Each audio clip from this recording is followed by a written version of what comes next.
سب سے پہلے تو میں سیلوٹ کروں گا ماریہ بی کو. اس خاتون نے جس قدر جرأت مندانہ طریقے سے اس چیز کو فائٹ آؤٹ کرنے کی ٹھانی ہے، ہم سب کو اسے جرنیل مان کے اس کے پیچھے کھڑے ہو جانا چاہیے. یہ وہ بد نصیب سازش ہے. لوگ اس کو سمجھتے ہیں کہ یہ بے شرمی اور بے حیائی ہو رہی ہے. نہیں، آپ مان لیجئے کہ آپ کے دین کو انسلٹ کرنے کی کوشش کی جا رہی ہے. اس مملکت کو جس کا نام اسلامی جمہوریہ پاکستان ہے، وہاں اس لیول کی بے حیائی، بے غیرتی اور گھٹیا پن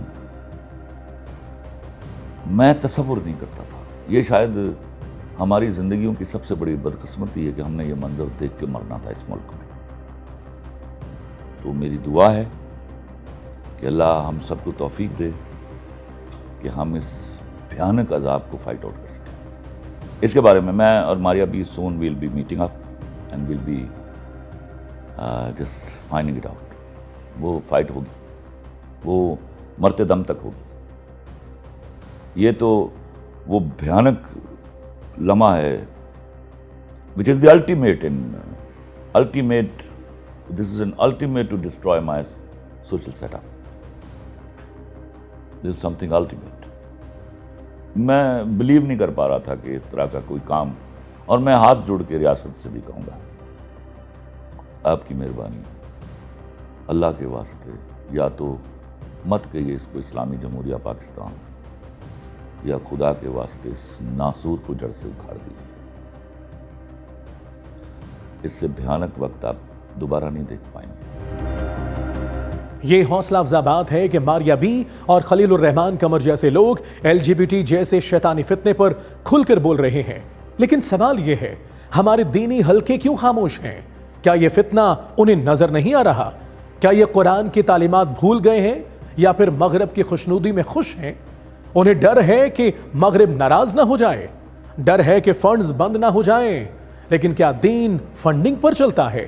کیا قرآن اور شریعت مغرب کے حکم کے محتاج ہیں؟ ہمارا صاف اور سیدھا موقف ہے، جو خود کو مسلمان کہے، عالم کہے اور اس فتنے پر خاموش رہے، وہ کافر سے بھی بدتر ہے. ایسی زندگی سے ڈوب مر جانا بہتر ہے. پاکستان میں اب سرے عام LGBT پارٹیز اور تقریبات منعقد کی جا رہی ہیں. کھلے عام اس کے حق میں پرچار کیا جا رہا ہے. فری ول کے نام پر اس کبھی فیل کو نارملائز کرنے کی کوشش کی جا رہی ہے. اور حکومت بھی اندھی اور بہری بنی ہوئی ہے. نہ کوئی پالیسی، نہ کوئی قدم، بس مغرب کی خوشنودی کے پیچھے دوڑ رہی ہے. یاد رکھیں، جس نے دین چھوڑ کر مغرب کی غلامی اختیار کی، وہ دنیا میں بھی ذلیل ہوگا اور آخرت میں بھی.